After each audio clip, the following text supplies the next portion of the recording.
Welcome back to today's news recap, where we're covering the latest on major transitions, international diplomacy, and upcoming policy changes. From President-elect Donald Trump's peace proposal for Ukraine to the Biden administration's final preparations for a potential immigration surge, there's a lot to unpack. Let's dive in. Trump's proposed Ukraine-Russia peace plan. Our first story is on President-elect Donald Trump's reported plan to end the Ukraine-Russia war. According to inside sources, Trump's proposal aims to establish an 800-mile demilitarized zone between Ukraine and Russian-held territories. In a unique twist, European allies like the UK, Germany, and France would be solely responsible for funding and maintaining this zone, with no American troops or financial support involved. The plan also reportedly blocks Ukraine from NATO membership for the next 20 years, addressing Russian security concerns. Reactions have been mixed. Ukrainian President Volodymyr Zelensky has outright rejected the plan, calling it a threat to Ukraine's sovereignty and warning that similar compromises in the past led to more aggression from Russia. Meanwhile, Kremlin spokesperson Dmitry Peskov labeled the plan as speculative, but left the door open for future talks with Trump. It remains to be seen whether Trump's approach could lead to peace or face strong resistance on the global stage. Biden administration braces for border surge. Next up, with Trump's win, the Biden administration is preparing for a potential surge in illegal border crossings. Reports show an uptick in migrant discussions on social media, with smugglers urging people to enter the U.S. before Trump's inauguration.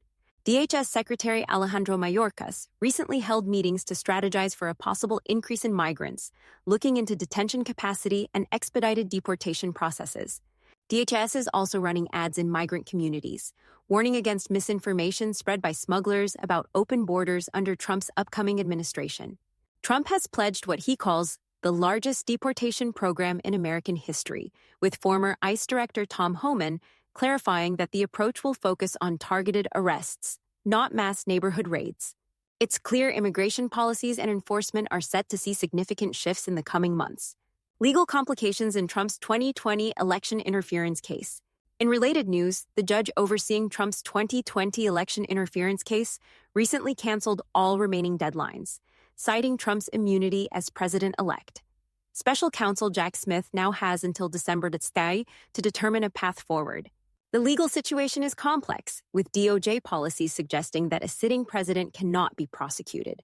This raises questions about how these federal cases on both election interference and classified documents will proceed. In fact, one of these cases was already dismissed by Judge Aileen Cannon, and Smith's team is appealing the decision, though they might withdraw altogether. Trump's legal team argues that his actions fall under presidential protection, leaving many in the legal field watching how this unprecedented situation unfolds. California rejects involuntary prison labor ban. California voters are reportedly set to reject a constitutional amendment that would ban involuntary labor for state prisoners. Despite support from state leaders, labor unions, and a two-thirds majority in the California legislature, the measure appears to be failing with close to 55% voting against it, according to preliminary results. Prop 6, as it's known, aimed to eliminate what advocates call modern-day slavery, though California's voter guide had no formal opposition arguments. Interestingly, more conservative states like Alabama and Tennessee have already banned involuntary labor, which raises questions about California's decision to maintain it. Supporters of the amendment argue that it's a critical reform for the criminal justice system and were surprised by the level of resistance it faced in a largely progressive state. Trump's approach to immigration and mass deportations. In an NBC interview, President-elect Trump declared, "There's no price tag on his planned mass deportations," promising immediate action against illegal immigration upon taking office. Trump emphasized his intent to deport individuals with criminal records, stating, "On day one, I will launch the largest deportation program in American history." According to the American Immigration Council, deporting 1 million people could cost around $88 billion annually. Yet Trump dismissed financial concerns, stating that crime reduction outweighs cost issues. However, Trump's approach may face challenges in areas where local law enforcement resists federal intervention. He's also pointed out the importance of federal coordination to implement his immigration policy, signaling that the immigration debate will remain front and center as the new administration takes shape. Federal Reserve Chair Powell won't step down. The Federal Reserve Chair, Jerome Powell, has made it clear that he won't resign if President-elect Trump asks him to. During a press conference, Powell emphasized that Trump does not have the authority to remove him. Powell, appointed by Trump in 2017 and reappointed by Biden in 2021, intends to stay until his term ends in 2026.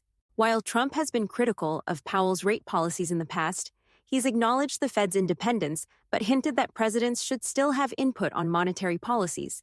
Trump has already said he won't reappoint Powell, so this may be a contentious relationship throughout Trump's new term. Biden's remarks on peaceful transition. Lastly, President Joe Biden addressed the nation after Vice President Harris's defeat, promising a peaceful and orderly transition to Trump. Speaking from the White House Rose Garden, Biden expressed pride in his administration's accomplishments, including economic growth and infrastructure achievements. He reminded Americans to respect democracy, saying, "The will of the people always prevails." Biden pledged to cooperate with Trump's team and urged the nation to lower its tensions, saying it's time to bring down the temperature. His comments underscore the importance of a smooth transition amid polarized times, with hopes of bridging the nation's divides. That wraps up today's recap. With so much changing in U.S. politics and international relations, we'll keep you updated on all the latest developments. Don't forget to subscribe, like, and share for more news recaps. Thanks for watching, and we'll see you next time.